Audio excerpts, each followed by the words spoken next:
It's for the fans, innit? You know, however they felt, however the fans felt is how I feel. Because I'm here for them. That's what I'm here for. That's good to hear. So you're an entertainer in the end, yeah? To a degree, yeah. Fans. Brilliant. But tell me why you're disappointed about it then. Because it wasn't a knockout. It wasn't a knockout. And I feel like the people are bored of 12 rounders, man. Do you know what I mean? They're bored of 12 rounders. It's annoying.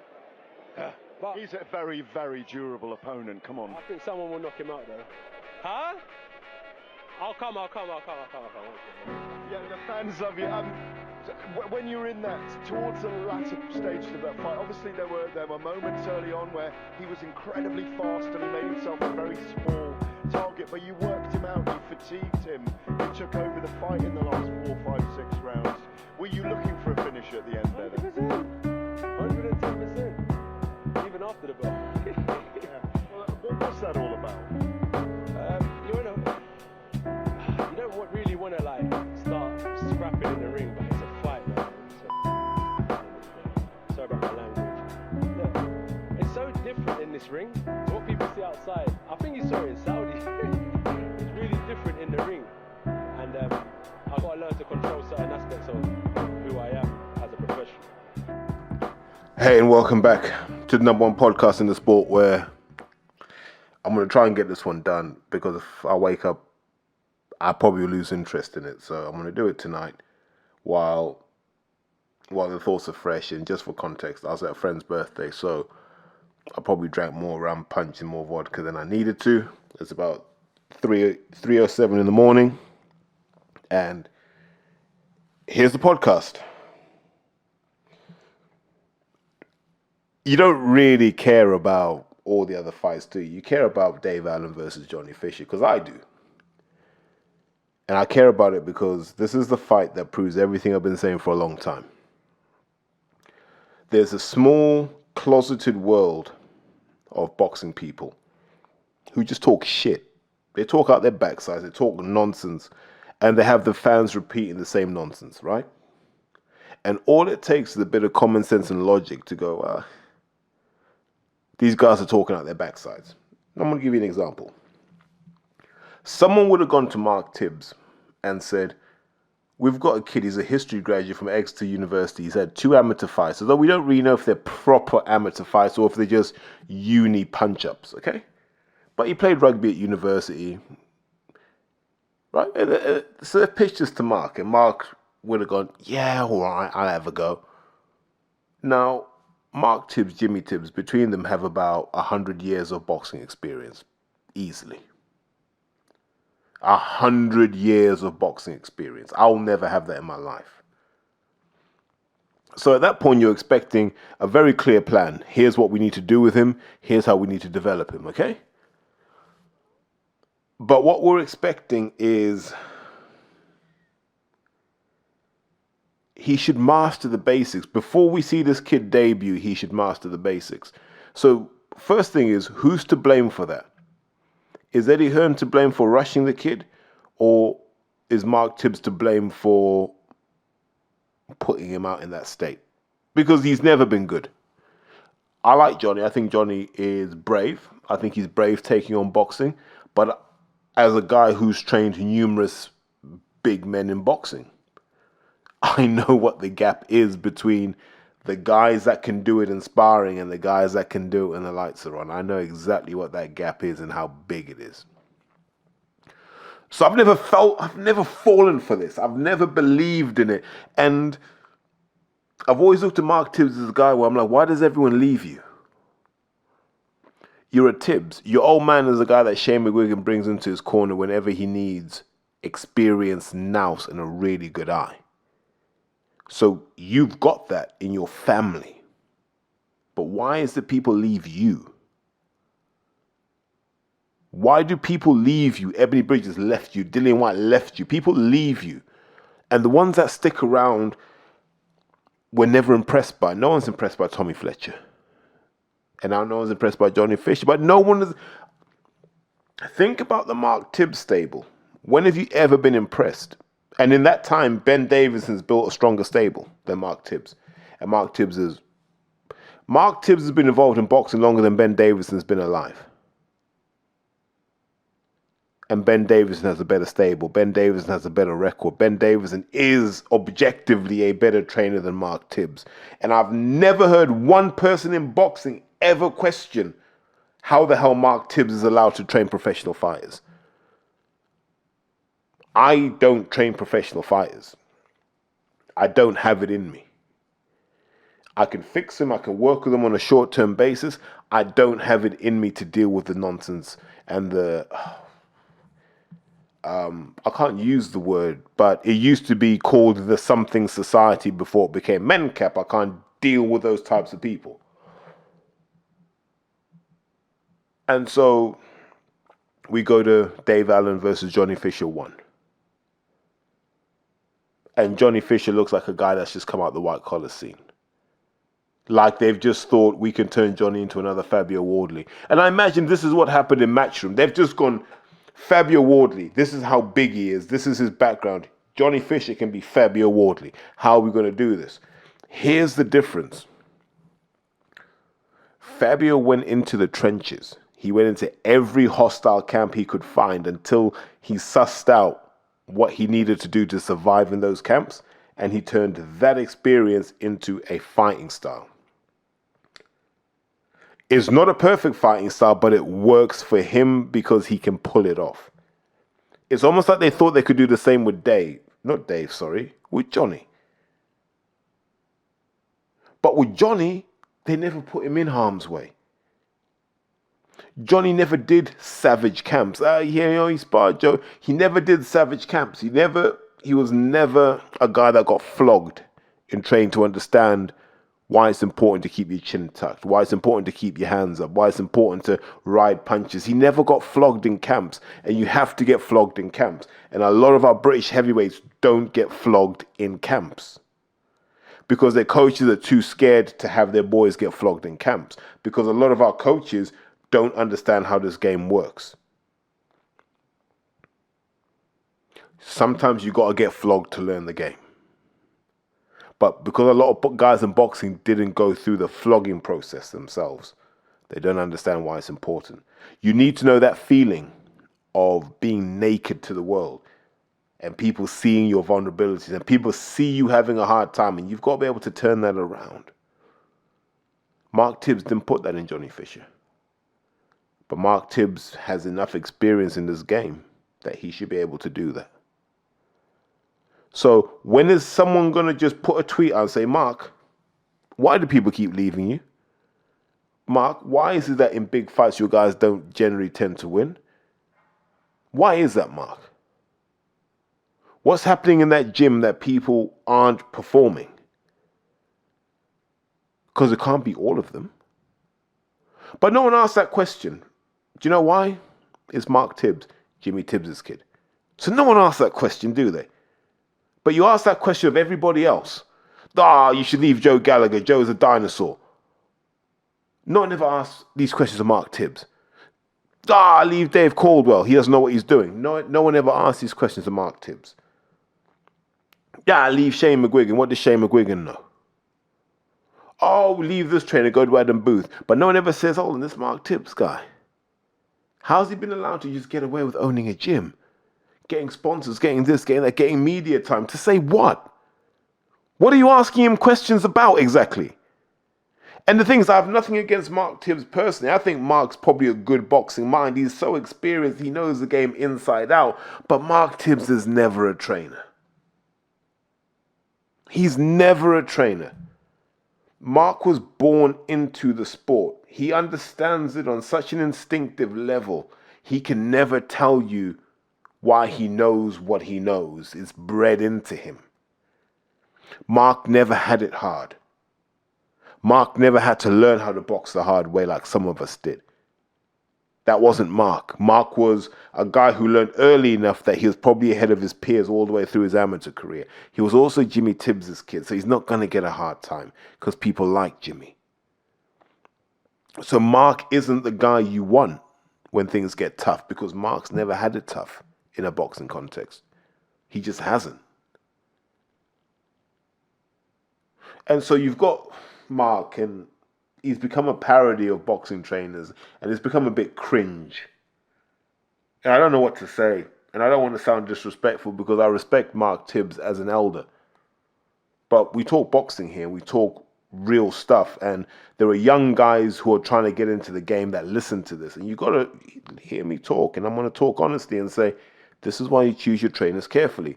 In fight week, Mark was talking like he had the perfect blueprint, like he was really playing to the camera, and even Hearn was feeling that.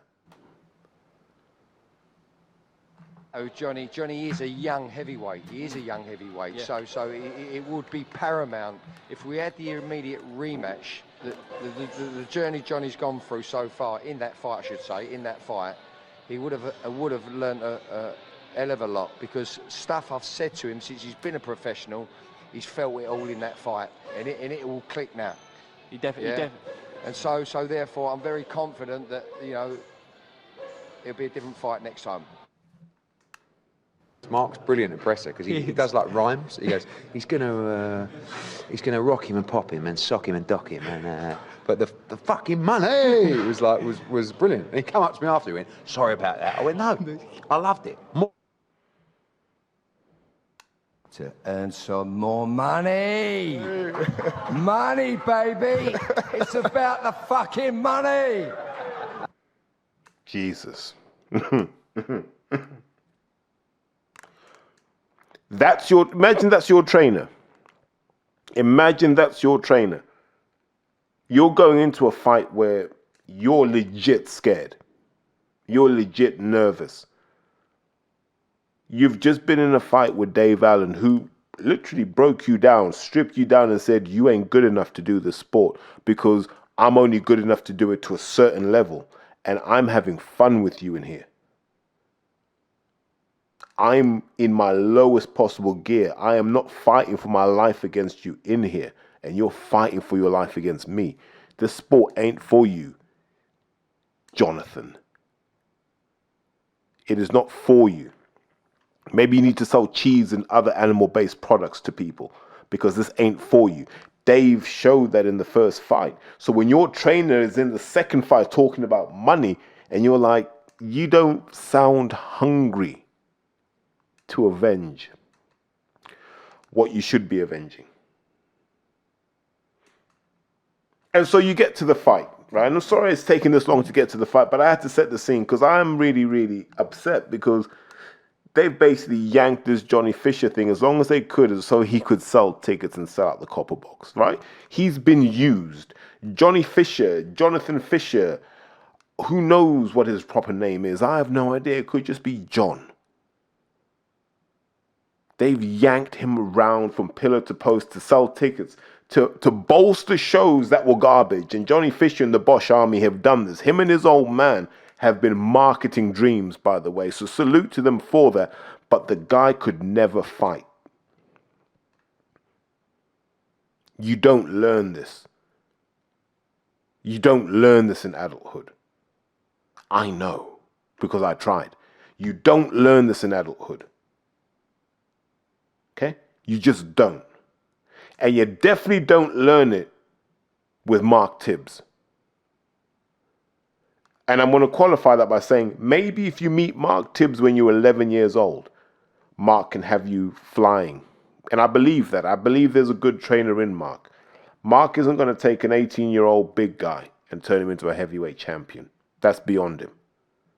Okay? That's just beyond him. Yeah? We've got enough of a data sample to say, enough for you, man. Enough for you, man. So how do you describe Fisher versus Allen 2? High level. Dave just had fun in there. Dave got a little bit fitter, maybe in a little better shape, although like his physique doesn't look like a guy that trains every day. But once Dave got into his groove, it was a matter of time. And I'm watching this going, Johnny Fisher's scared to throw big bombs.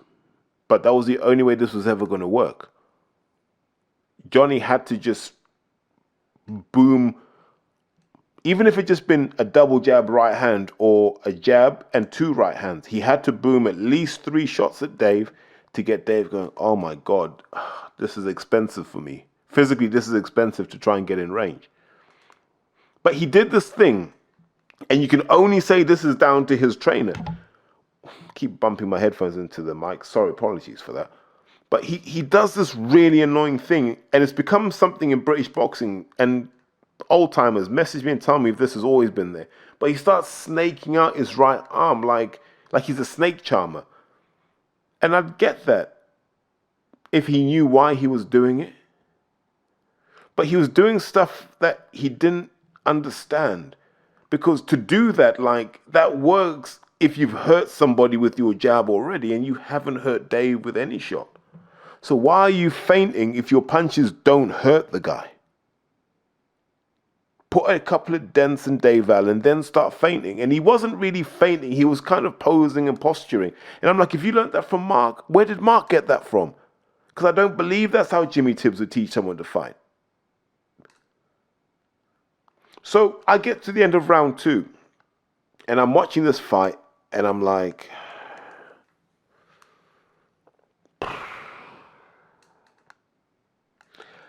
Johnny ain't ready. Johnny's going to get stopped. After round 2, I knew Johnny was going to get stopped. I was like, this guy's boxing like he learned to box last year. He's boxing like he went on YouTube and saw, I don't know, Padman John doing routines. And he saw a couple of bag work routines and a couple of things that people say do. Not stuff that he had seen someone do in sparring, just stuff he'd seen someone do on the internet and went, I want to do that. You know when these people do the fight study videos, right? And you watch them and you go, I want to go and do that. That's what it looked like. And if that's what Mark taught him to do, then that's a red flag. The charitable part of me says maybe Mark didn't do that. And I'm hearing the commentary, and the commentary are applauding Johnny Fisher. I'm like, what are you giving Johnny credit for? Because all Johnny Fisher's doing is going backwards. Johnny Fisher's not a back foot boxer. Johnny doesn't know what to do going backwards. He's just running.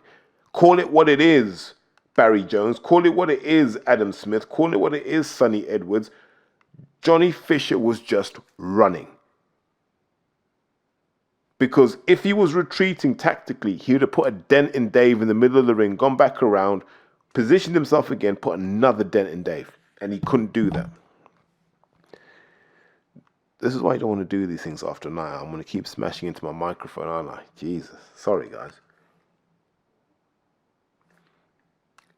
Dave Allen is just there going, this is easier than I thought it would be. I'm watching the fight going, Dave's having fun in there. Nothing's hitting him clean, really. And what is hitting him clean, he can take comfortably. Commentary team are hyping everything up.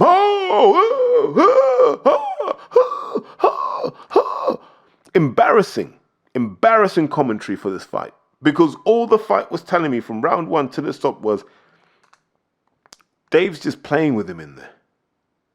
And Johnny knows he's being played with in there. You can see it because Johnny's like, I don't think I've got anything here. And then Dave starts to go to work on him. After he lands the first big right hand. Dave starts to go to work on him, starts to chip away. Now you're seeing the combination punching Dave Allen. And this was the difference between the two of them. Dave understood that Johnny Fisher as a big man probably can't defend body shots and they're going to be really uncomfortable if he puts some mustard in them. So he put mustard in him. And that forced Johnny to think down. And as soon as Johnny started to think down, Dave went, now I'm going to hit that head. But I'm not going to hit the head with hooks, which he expects and he's used to. Hit him with an uppercut. Once I hit him with the uppercut, which he's not expecting, that's enough of a surprise I can hit him with the hook. And Dave's just picking combinations. He's picking his shots. And Dave's showing that kind of intelligence that maybe you don't learn in Essex because we've never seen it come out of Essex. That's what we saw. We saw Dave show ring nous and a ring understanding that I don't believe you learn in Essex. I don't even believe you learn in the south of England. Dave boxed like a guy that's been in the sport as long as he's been alive. That's how Dave boxed. That doesn't mean that he boxed super fit, super fast, super strong, but he had enough nous to figure out what was needed. And by the 5th round, he figured out exactly what was needed.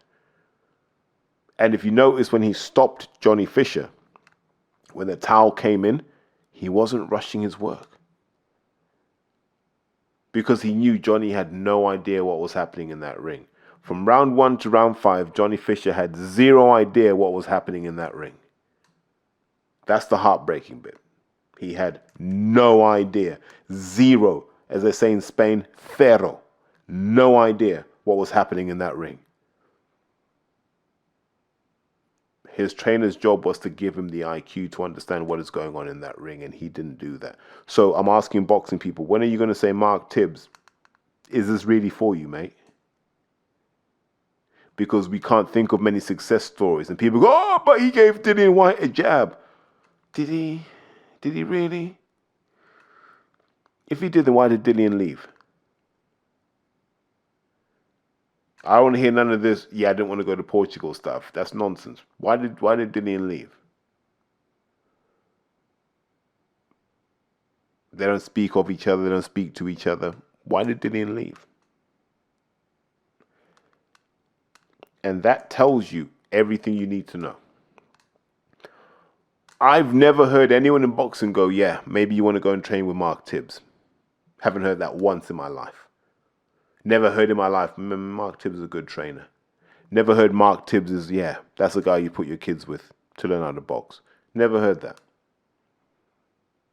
And I don't say this to be an ass, but if we're going to criticize things in boxing that don't work, we've got to criticize everything in boxing that doesn't work. And Mark Tibbs in boxing right now doesn't work. He may have the income, he may have the resources to own a gym. And this is a lot of people. He's not the only one, by the way, who just owns a gym and says, I'm a boxing trainer. Yeah? Seems to be an East End disease. Oh, son, get a fighting gym in that. Yeah, get a boxing gym in that. Get a couple of lads and a couple of big lumps and that. You know what I mean? Have a little hit about and that. Yeah. The hell does all that nonsense mean when you can't produce guys who are any good?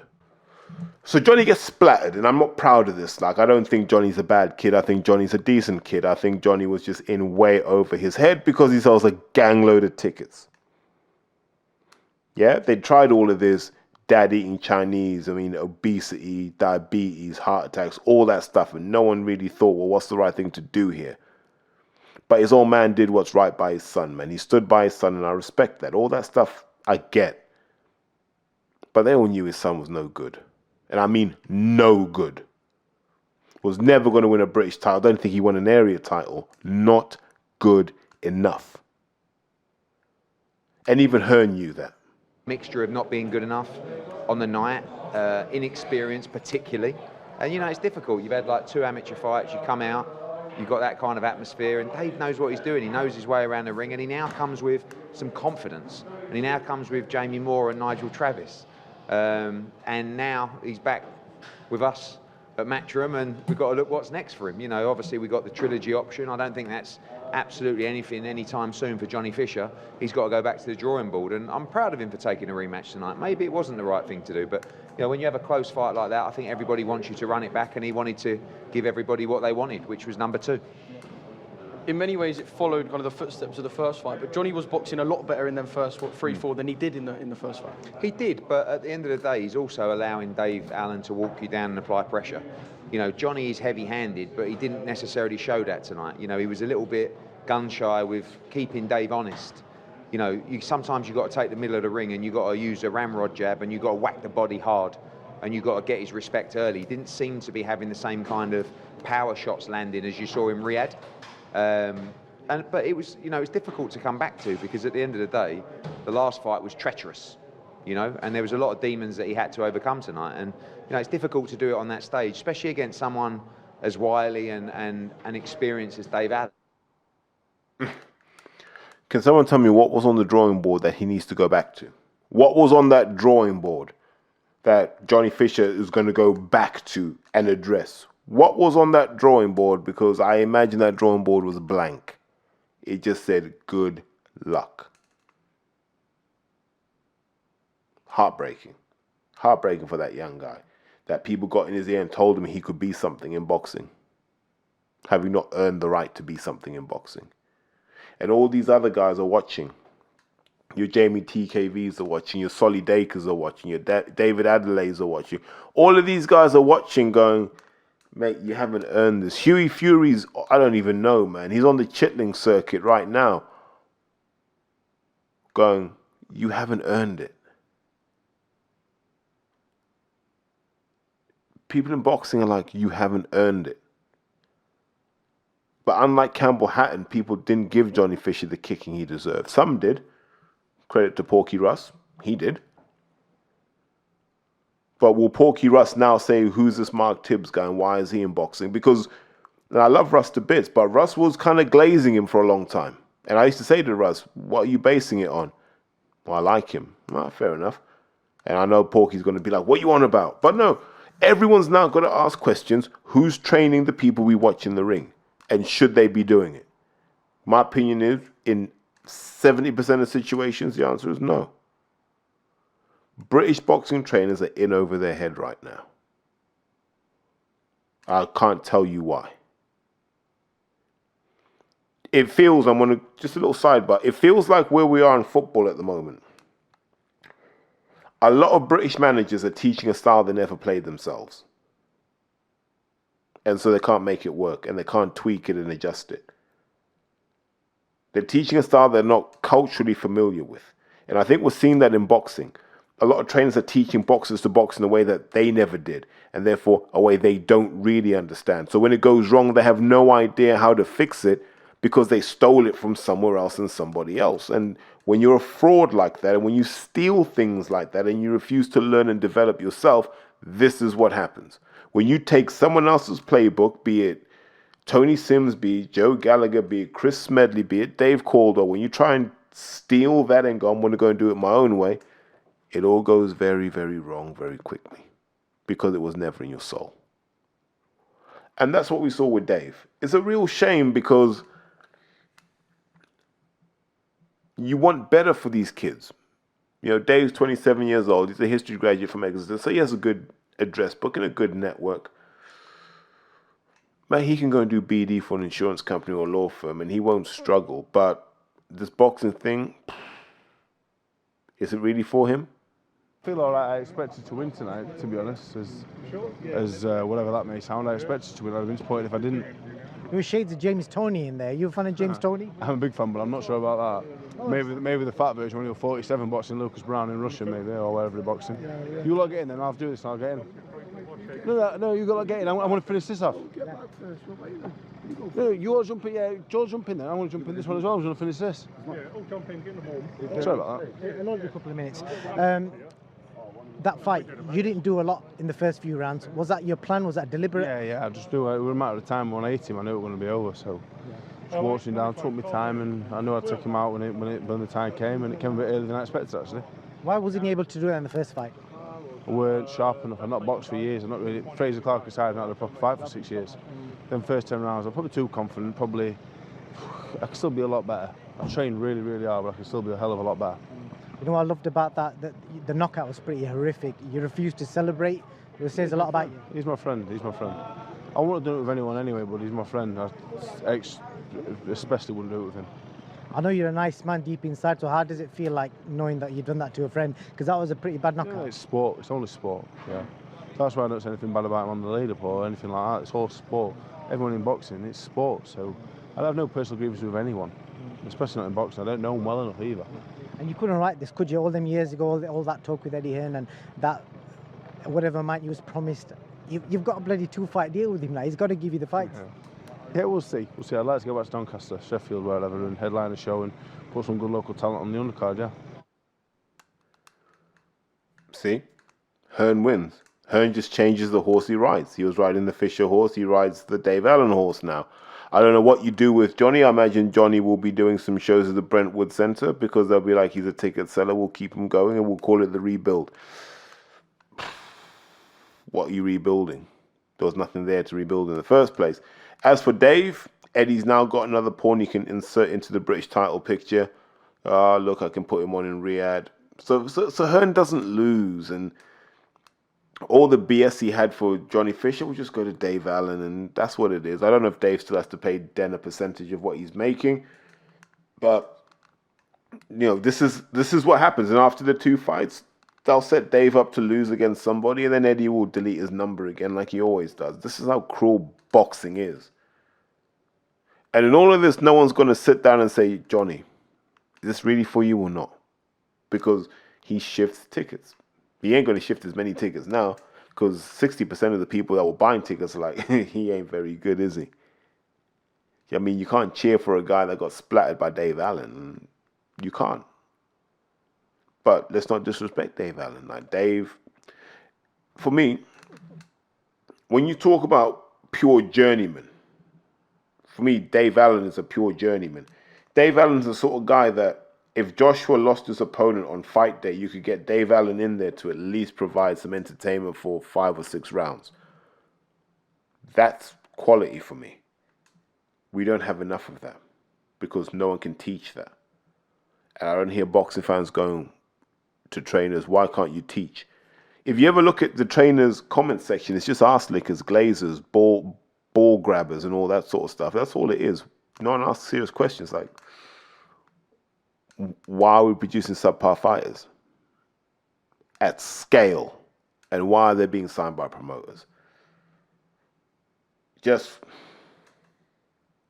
yeah. And it doesn't make me feel good saying stuff like that, but it's stuff that has to be said. I think Johnny was scared to fight, you know, because he was not doing anything much. He stopped chucking punches. I mean, if you come out a raw, you can't leave your chin out. I don't understand. I mean, I don't know what the fuck were they doing training. They went to my bay. Where did they train? My bay. He was training with him. My bay. I'm like, you were training in Vegas. My bay. I'm like, let me tell you something. To all you fighters out there, if you train in the sunniness, the hotness, whatever, nobody comes to the United Kingdom and wins the fight. We've seen it before. People go to Vegas to train, they come back here to get their ass whooped. Yeah? They go to Miami train, come back and get their ass whooped. The best training camp is the United Kingdom. You stay here, you win your fights. Forget about going anywhere else. Stay. Do you know what? Whatever people want to say about Del Boy, when it comes to heavyweight training, I haven't seen a guy work harder than Derek. Whatever Derek has on his program to do, Derek will do. If it's 5 a.m. hill sprints, Derek will do 5 a.m. hill sprints. And he sets such a high standard. He sets such a punishing pace. Most heavyweights can't hang with him. Yeah. That's why he does that. So Derek has an open invitation. If you want to train with Derek, he'll say, listen, every Saturday we do hill sprints. I think it's Alexandra Palace or Primrose Hill. We do hill sprints. Come. And it's like a stupid o'clock in the morning. Most people don't show up. And then Derek's like, at least I know not to waste my time with him. But it only gets you so far. You know, Derek knows his way around a professional ring. Some of it he learned the right way, some he learned the hard way. It's okay. But he's right. When you take all these camps, this is Johnny Fisher. This isn't a world champion. Johnny Fisher training in Vegas, training in Spain, and you're seeing all these clips and trainers promoting themselves, and you're like, okay, he better win. And he didn't win. He really didn't win. And no one's really going to talk about the fact that Johnny Fisher really didn't win and didn't look like he was going to win. And this is a Dave Allen that lost to Fraser Clark. A Dave Allen that lost to Tony Yoka. Do you know what I mean? Not world beaters. And people say, oh, but you thought they would be. Yeah, maybe. These aren't world beaters that Dave's losing to. And Johnny wasn't close. Johnny was never in the same ballpark. That's the sad thing. So I want to conclude this episode, and sorry it's a bit like unusually unlike me, but I just wanted to get this done because I was never going to do this on a Sunday. If you're Johnny Fisher's dad, what is his dad called anyway? Bosch, the Bosch father. If you're his old man, you're angry at Mark Tibbs because you're like, I trusted you with my son. If you're Eddie Hearn, you're angry at Mark Tibbs. I trusted you with Johnny Fisher. Why didn't you tell me he ain't really in that ballpark? He's not even area level. I think Phil Williams would give him trouble now. this version of Johnny Fisher, who can't really throw the bombs, I think Phil Williams would give him trouble. I don't know how you fix that. That's a full... so even a rebuild, we've got to take him out the firing line for an entire year to see what we're working with. We've got to strip all the rust off. We've got to strip all the paint off the bodywork.